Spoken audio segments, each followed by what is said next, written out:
Bom dia. Os adolescentes vão sair com o Rafa? Cadê a turma? Ou já foi também? Estão tranquilos.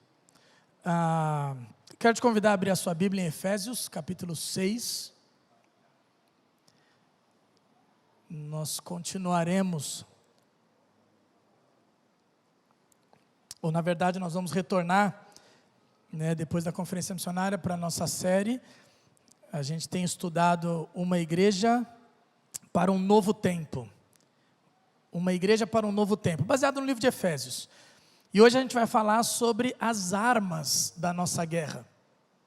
E essa ideia das armas da nossa guerra, baseada em Efésios capítulo 6, a partir do versículo 10. E aí eu vou ler o texto. Normalmente nós lemos o texto, depois nós oramos pedindo a iluminação de Deus, que Deus nos capacite, que Deus abra o nosso entendimento. Mas eu vou aproveitar essa oração também e eu quero te convidar a orar pela Dona Áurea, pela família da Dona Áurea, pelo filho, Charles, pedir que o consolo do Espírito Santo sobre a família do seu Zé Ademir, que o consolo venha, que o Espírito Santo esteja fortalecendo essa família que tanto precisa agora das nossas orações. E também eu quero clamar ao Senhor pela vida da Isadora, que é a nossa líder do Ministério Infantil. Ela fez uma cirurgia, ela passou uma semana, ficou internada desde terça-feira, fui visitá-la. Ela teve que fazer uma drenagem, que ela descobriu um cisto hemorrágico, estava com muita dor, mas graças a Deus já está em casa, mas teve que fazer um procedimento cirúrgico. Então pedi a Deus pela recuperação total da Isadora. Então eu vou ler o texto e depois nós oraremos. Eu quero te convidar a colocar essas duas famílias em oração. Efésios capítulo 6, a partir do versículo 10 diz assim: finalmente, fortaleçam-se no Senhor e no seu forte poder. Vistam toda a armadura de Deus, para poderem ficar firmes contra as ciladas do diabo. Pois a nossa luta não é contra seres humanos, mas contra os poderes e autoridades, contra os dominadores deste mundo de trevas, contra as forças espirituais do mal nas regiões celestiais. Por isso, vistam toda a armadura de Deus, para que possam resistir no dia mau e permanecer inabaláveis, depois de terem feito tudo. Assim, mantenham-se firmes, cingindo-se com o cinto da verdade, vestindo a couraça da justiça, e tendo os pés calçados com a prontidão do evangelho da paz. Além disso, usem o escudo da fé, com o qual vocês poderão apagar todas as setas inflamadas do maligno. Usem o capacete da salvação e a espada do Espírito, que é a palavra de Deus. Orem no Espírito em todas as ocasiões, com toda oração e súplica. Tendo isto em mente, estejam atentos e perseverem na oração por todos os santos.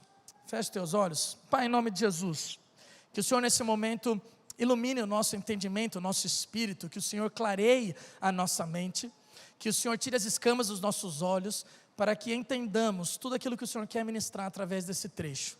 Também nesse momento queremos clamar a Deus pela Dona Áurea, pelo Charles, filho do seu Zé Ademir, por todos os familiares que necessitam tanto do Teu Espírito Santo Consolador. Que o Teu Espírito Santo venha sobre essa família, trazendo consolo, fortalecimento para esses próximos dias que virão, pela próxima jornada, pelos próximos passos. Que o Senhor seja esse Deus que é a mão estendida, esse Deus, Espírito Santo, que é o ombro amigo, esse Deus Espírito Santo que é o enxugar das lágrimas, o lenço que tanto preciso. Que o Senhor seja tudo isso para eles, e que o Senhor nos ajude como igreja a sermos esse instrumento nas Tuas mãos, para sermos consolo para eles também, Pai. Queremos clamar pela vida da Isadora, que o Senhor traga um restabelecimento completo, pleno, tranquilo para ela, Pai, que esse repouso e essa recuperação seja surpreendente para todos nós, porque a Tua mão poderosa, o Teu poder de cura, o Teu poder de restauração esteja sobre ela. É isso que nós clamamos em nome do Senhor Jesus, amém e amém. Bom, vamos lá, nós vamos conversar então sobre as armas da nossa guerra. E quando a gente fala de armas, gente, não tem como falar de guerra. A gente fala de guerra. Eu sei que muitas vezes algumas igrejas falam demais de guerra, parece que tudo é batalha, tudo é guerra, mas a nossa vida é uma batalha, não tem jeito, não tem como a gente negar. A nossa vida é uma guerra constante. É uma guerra contra os nossos desejos, é uma guerra contra os nossos pensamentos, é uma guerra contra o diabo, é uma guerra contra a nossa carne. Então, quando nós falamos de batalha espiritual, quando falamos de armas espirituais, quando falamos de vida espiritual, não tem como não falarmos de guerra. Mas, antes de começar a falar sobre isso, eu preciso te trazer uma notícia. Essa guerra já tem um vencedor. Essa guerra já acabou. Eu preciso te dizer isso, porque tem muita gente que vive aflito, achando que essa guerra tem uma possibilidade de derrota. Não tem, queridos. Quando o apóstolo Paulo fala, ó morte, onde está a tua vitória? Ó morte, onde está o teu aguilhão? Ele está dizendo assim, cadê a tua vitória? Porque o Senhor Jesus Cristo na cruz, com a sua morte e ressurreição, Ele desceu no mais profundo abismo, e Ele tomou as chaves do inferno, e Ele disse, acabou para você. Satanás já sabe que ele é derrotado, os crentes que não sabem. Satanás já sabe que ele é derrotado. Satanás, ele vem atazanar a nossa vida porque ele quer ver as nossas pequenas derrotas, ou ele quer te afastar dos planos do Senhor, ele quer que você viva uma vida medíocre aqui, porque a batalha final já foi vencida, acabou. A questão, e aí eu lembro aqui da história de Manoá. Manoá era o pai de Sansão. A questão é, mesmo quando nós temos promessas, nós precisamos ter cuidado. Quando o anjo do Senhor aparece para Manoá, em Juízes capítulo 13, você não precisa abrir não, só para citar, para trazer o que eu quero falar. Quando o Espírito Santo, o anjo do Senhor, e algumas traduções afirmam que quando traz o anjo do Senhor na letra maiúscula, é porque era uma cristofania, era uma aparição do próprio Jesus Cristo ali, trazendo para Manoá que eles eram estéreis, que eles não tinham filhos, ele e a esposa, mas que eles receberiam um filho. Manoá crê naquilo.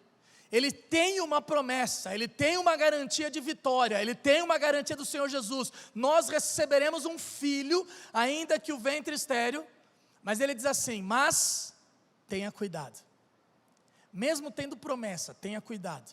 E aí ele dá as normas. Então é isso que eu quero trazer. Mesmo nós tendo a promessa de vitória, mesmo a batalha já ganha, nós precisamos ter cuidado.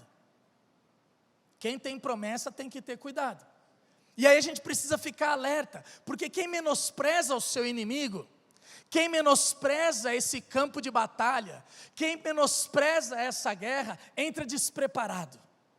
E é isso que o apóstolo Paulo quer trazer.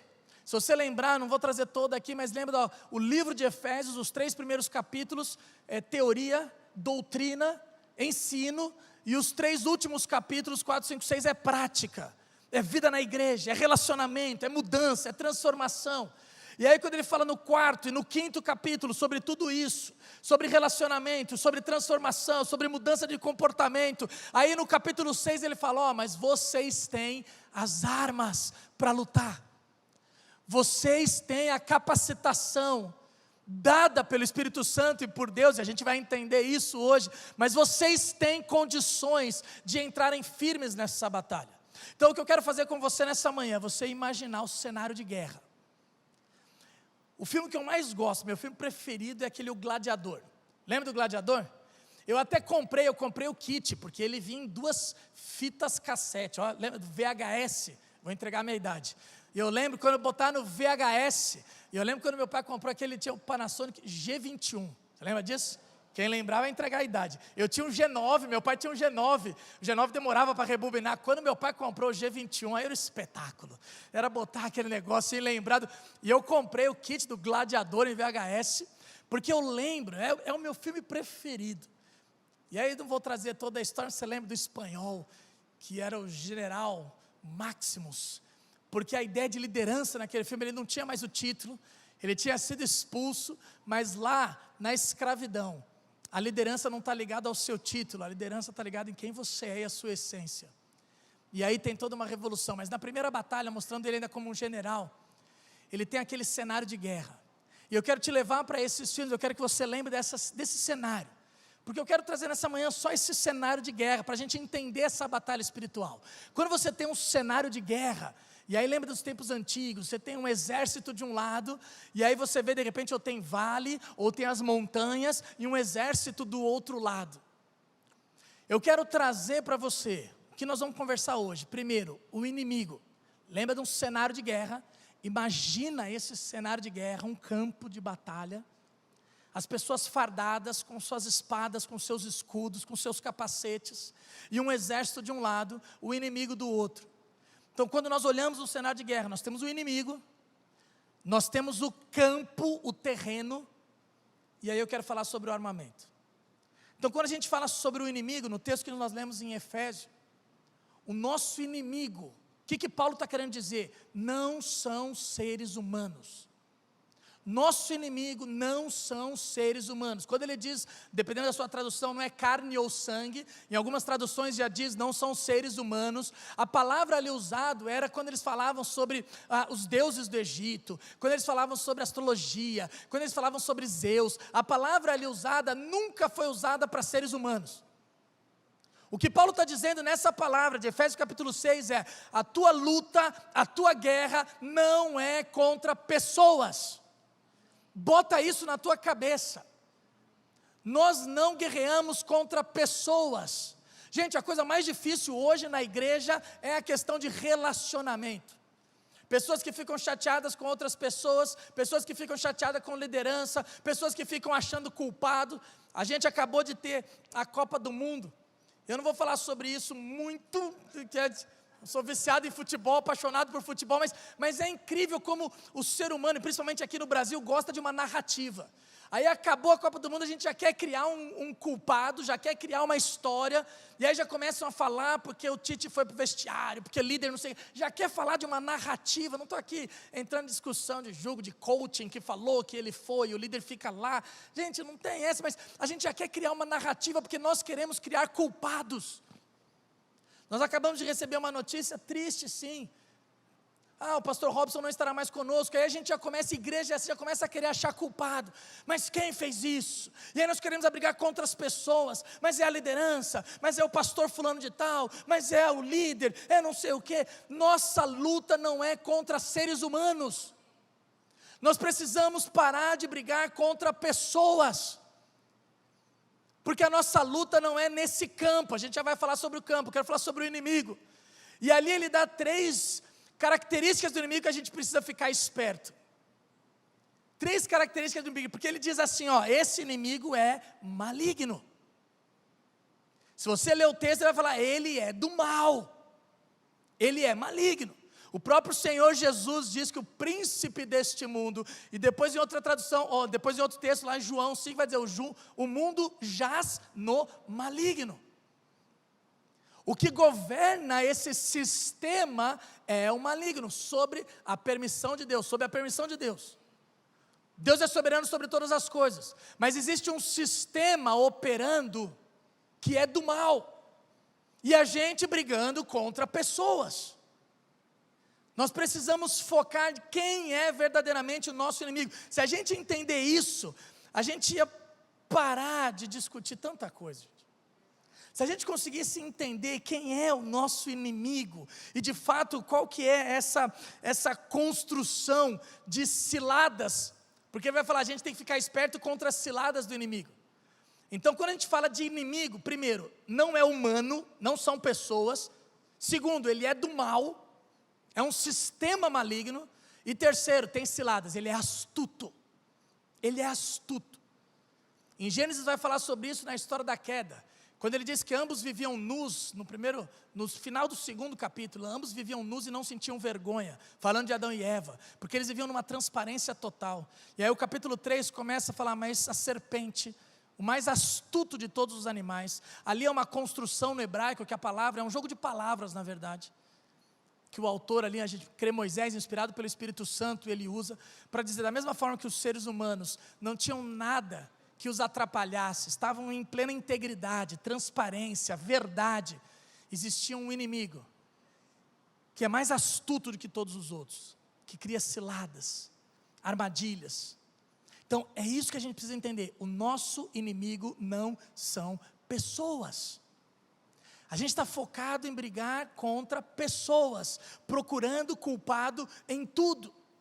Quando a gente olha para o casamento, o que é? A culpa é sua. E aí você tem um cônjuge difícil, tem uma situação difícil. E quantas vezes a gente está ali brigando com a pessoa, brigando em argumentação, brigando para ver quem tem razão. E a nossa luta não é um contra o outro. Quando nós temos relacionamento com os filhos difíceis, e aí eu tenho um filho que não me obedece, eu tenho um filho teimoso, eu tenho um filho viciado nas drogas, eu tenho um filho que está longe, distante do caminho do Senhor, e eu começo a implicar com ele, brigar com ele, e eu esqueço que a minha luta não é contra a pessoa. O nosso inimigo não são os seres humanos.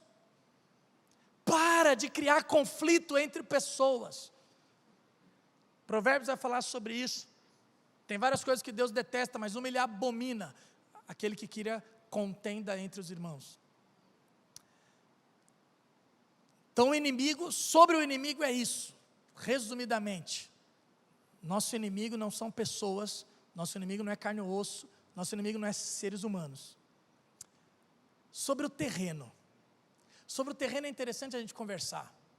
Porque quando o apóstolo Paulo vai falar sobre o terreno, ele não fala sobre o mundo que nós vivemos. Talvez se eu fosse dar uma instrução sobre batalha, eu falasse assim: ó, você tem que tomar cuidado, porque o terreno onde você luta, ele é a sua empresa. Ó, o terreno que você tem que ficar esperto, com a guarda alta, que você tem que botar armadura, é na sua casa, se a sua família não é cristã, ou é na igreja, se estão te perseguindo. Não, o apóstolo Paulo fala que a nossa luta é nas regiões celestiais. O nosso campo de batalha não é humano, não é terreno. O nosso campo de batalha é no espiritual. Então eu quero trazer dois conceitos aqui para a gente entender qual é o nosso campo de batalha, qual é esse terreno. Primeiro é a questão da mente. E aí tem um livro da Joyce Meyer que ele fala o campo de batalha da mente. Inclusive ontem nós fizemos a confraternização do nosso grupo Célula, e aí fizemos um amigo secreto de livros. E aí surgiu esse livro, e na verdade surgiu um monte de livro lá, vou botar lá, mas a ideia, esse livro é muito interessante, o campo de batalha da mente. Porque muitas vezes nós queremos brigar nesse terreno material, nesse terreno físico, nós queremos lutar, e achando que vamos ganhar ou perder, achando que eu preciso ganhar no campo físico. Não, querido. A tua luta não é nessa terra, a tua luta não é nesse campo físico, a tua luta não é contra seres humanos, e a tua luta não é no terreno da tua empresa, do teu trabalho, da tua rua, do teu condomínio. A tua luta é no espiritual, e no campo espiritual a gente precisa cuidar da mente, que Provérbios vai falar sobre isso. Na verdade esse livro, Campo de Batalha da Mente, vai basear nesse versículo que fala: assim como você pensa em sua alma, assim você é.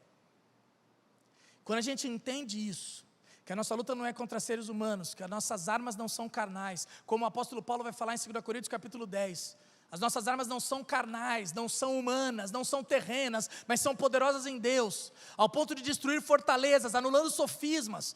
Essa é a nossa luta e essas são as nossas armas. Quando eu entendo que o campo de batalha é a minha mente, gente, quantas palavras nós recebemos, quantas pessoas que estão lidando com isso, porque foram bombardeadas com você não presta, você não vai dar em nada, e aquilo fica na mente. A gente fala até na questão de esporte, não pode deixar a pessoa entrar na mente, porque o psicológico ganha uma batalha, ganha uma conquista, ganha um jogo, é tudo aqui. E aí a gente não presta atenção nisso, e no lado espiritual nós não lutamos, não protegemos, não guardamos a nossa mente. Mas tem um outro aspecto que eu quero trazer sobre o campo de batalha, ou terreno. No lado espiritual, eu quero que você entenda. Eu vou chamar de igreja, mas eu não quero que você entenda como campo físico. Tá? Eu não quero que você entenda como essas paredes. Mas eu quero que você entenda como comunhão com o Senhor, como comunhão com os irmãos. Igreja. Porque às vezes a gente está lutando do jeito errado, procurando ajuda de um lado errado, quando a nossa luta é aqui, de joelho no chão. Tem muitos casais que estão quebrando o pau, que estão quebrando o relacionamento, e aí procuram ajuda em clínicas, procuram ajuda em outros lugares. Eu não estou dizendo que isso está errado, gente. Eu não estou querendo diminuir o trabalho de psicanalistas, psicólogos, qualquer que seja, psiquiatra, não estou querendo diminuir, mas a nossa procura, a nossa busca tem que ser de joelho aos pés do Senhor. Precisa ser assim. E aí a gente usa ou entra como instrumentos, com profissionais, entra com instrumentos e ajuda de auxiliar técnico, vamos dizer assim, mas o nosso campo de batalha precisa ser a igreja. Tem gente com um filho perdido, tem gente com um filho viciado, tem gente perdendo a família, que está lutando de um monte de coisa errada, ao invés de vir para a igreja, botar o joelho no chão e orar, clamando ao Senhor. É aqui a nossa luta, é aqui. Quando nós pastores olhamos a igreja vazia, a gente não está preocupado com números, a gente está preocupado com pessoas procurando ajuda no lugar errado, porque aqui é onde você deve estar. É aqui que você tem que procurar ajuda, é aqui, diante do Senhor, aos pés da cruz, aos pés do Senhor, quebrantado diante dEle, é aqui que você vai encontrar guarida, é aqui que está a solução para a tua vida. E aí a gente não muda, o casamento não resolve, a vida financeira não prospera, a coisa não anda, os dons não se multiplicam, a coisa não vai para frente, e a gente não sabe por quê, porque é aqui que você tem que estar. É no espiritual que a gente luta. Esse é o nosso terreno, esse é o nosso campo de batalha, essa é a nossa esfera de luta. É de joelho aos pés do Senhor Jesus. E por fim eu queria falar da armadura. Na verdade não vai dar para falar de toda a armadura, mas eu quero trazer um conceito. Primeiro que é muito difícil a gente falar sobre guerra espiritual, porque a igreja normalmente a gente acaba cometendo dois erros. Um é ignorar. São os dois pêndulos, né? Um é ignorar. Achar que isso não existe, achar que não acontece. O outro é exaltar demais. Sobre isso, eu gosto muito daquele, não sei se você já viu aquele livro tem um livro que chama Cartas de um Diabo ao Seu Aprendiz, do C.S. Lewis. É um livro sensacional. É como se fosse um diabo mais velho, um demônio mais experiente, escrevendo, são 31 cartas que ele escreve a um demônio jovem que está começando. E numa dessas cartas ele diz assim: todos os extremos devem ser encorajados. É um demônio mais velho falando para um demônio mais novo. Todos os extremos devem ser encorajados. Assim que tornares o mundo um fim, e a fé um meio, quase ganhaste teu homem. E fez muito pouca diferença, ou faz muito pouca diferença, que tipo de objetivo mundano ele estiver buscando.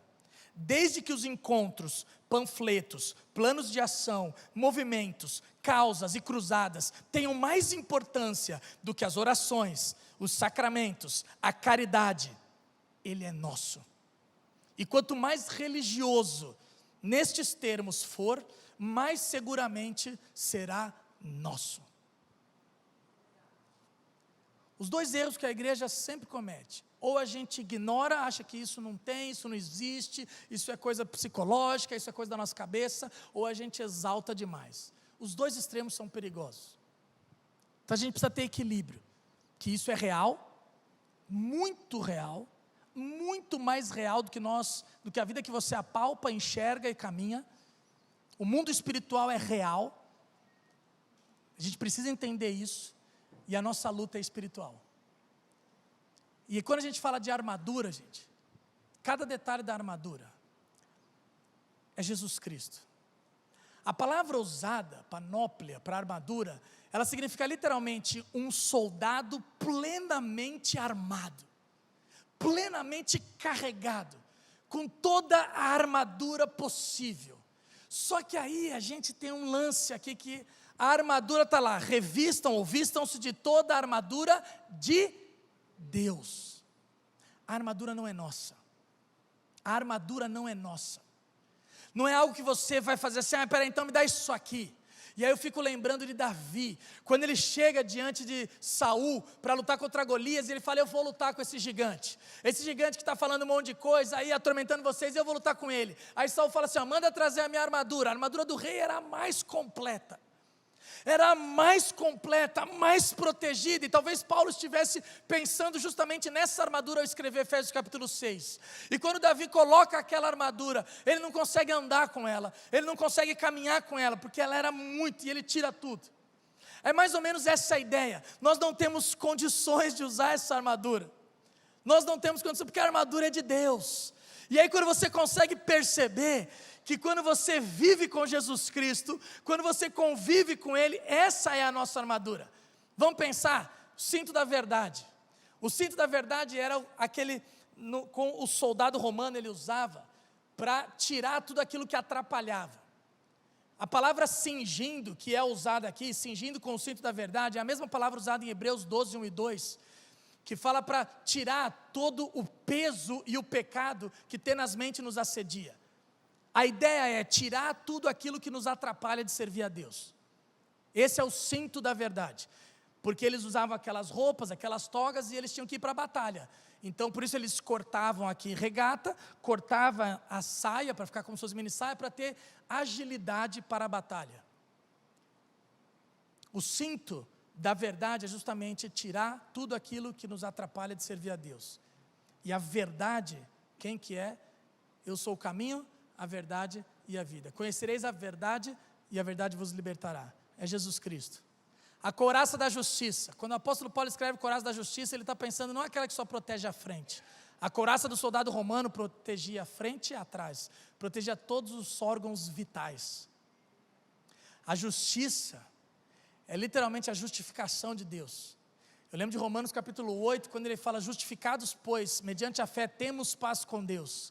Depois ele vai falar, quem tentará acusação contra os filhos de Deus? Você sabe que a palavra diabolos, diabo é o caluniador, o acusador, é aquele que vai meter o dedo na tua cara, para falar, você fez isso, você não presta, você não pode tomar ceia, seu casamento não é correto, você não sabe cuidar dos seus filhos, é aquele que vai jogar um monte de palavras de você, mas aquele que tem a couraça da justiça, que é justificado diante do Senhor, essas armas não pegam, porque nós estamos protegidos. Se você um dia aceitou a Cristo como seu Senhor e Salvador, você foi justificado por Deus, e não existe acusação contra os filhos de Deus. Por mais que ele tente falar, você fala assim, realmente, eu sou imperfeito, eu sou falho, mas é Deus quem me justifica. Se Deus quem me justifica, quem intentará a acusação contra os filhos de Deus? Arreda-te de mim, Satanás. Isso é revestir da armadura, para ficar firme contra todas essas ciladas, contra essas vozes, contra essas acusações de Satanás. As botas do Evangelho da Paz.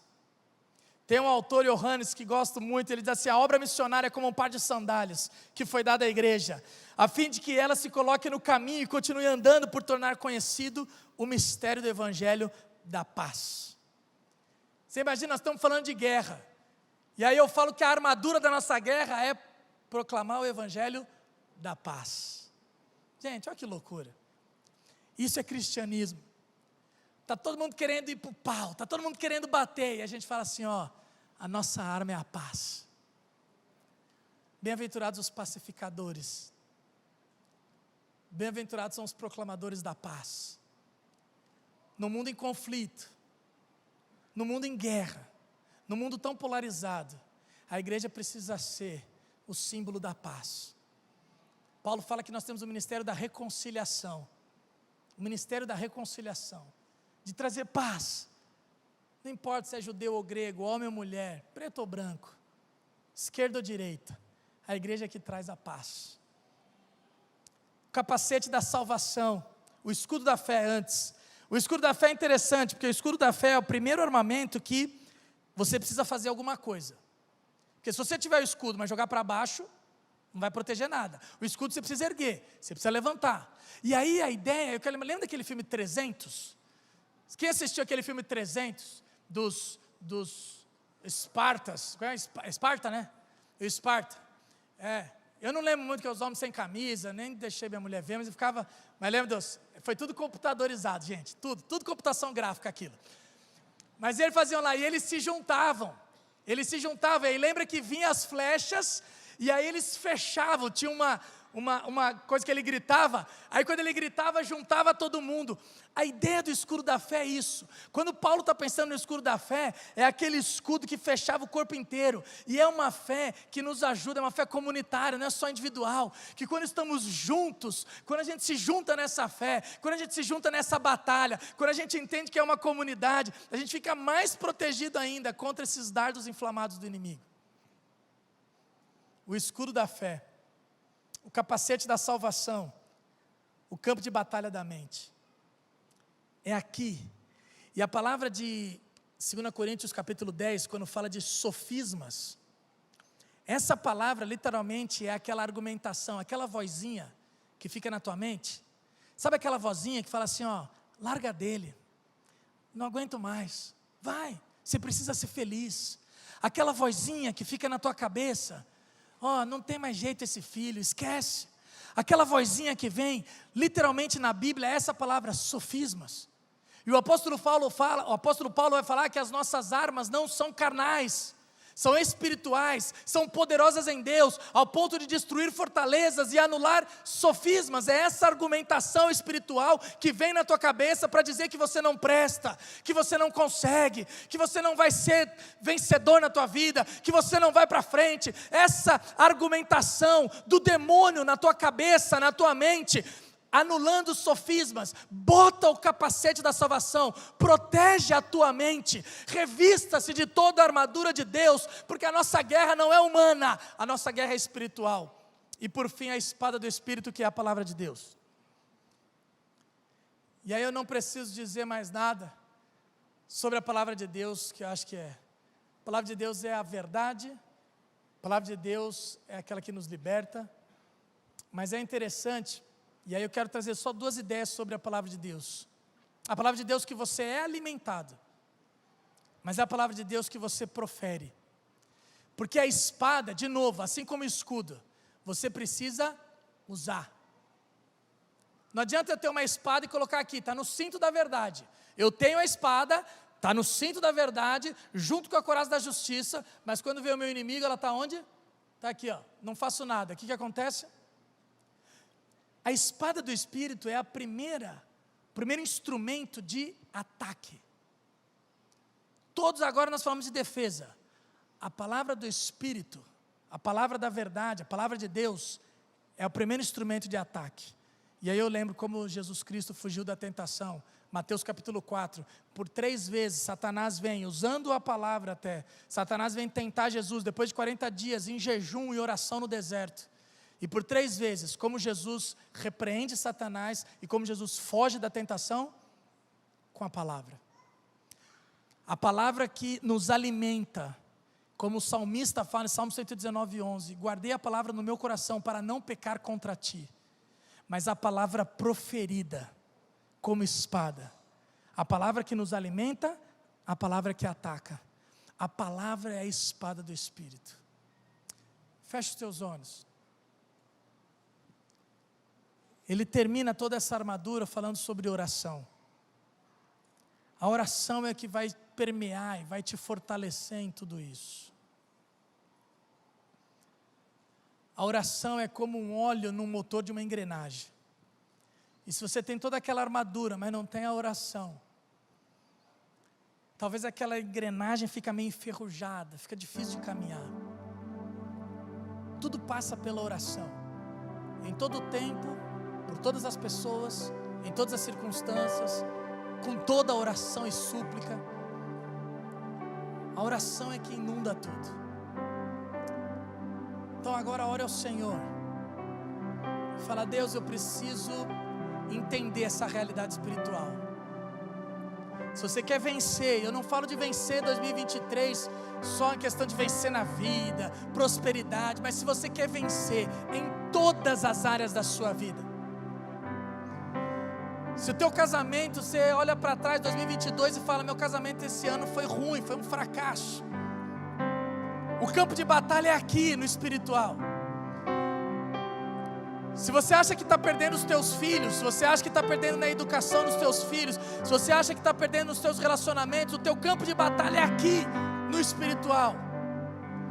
É junto com os irmãos, levantando o escudo da fé, se protegendo contra essas ciladas de um sistema astuto, maligno. Se você acha que está perdendo na tua vida financeira, decisões erradas, negócios errados, está dando tudo errado, a tua briga não é diante do teu gerente, a tua briga não é fazendo curso de coach, a tua briga não é fazendo analista de investimentos, a tua briga é aqui, no campo espiritual. Depois você vai recorrer a tudo isso, mas é aqui.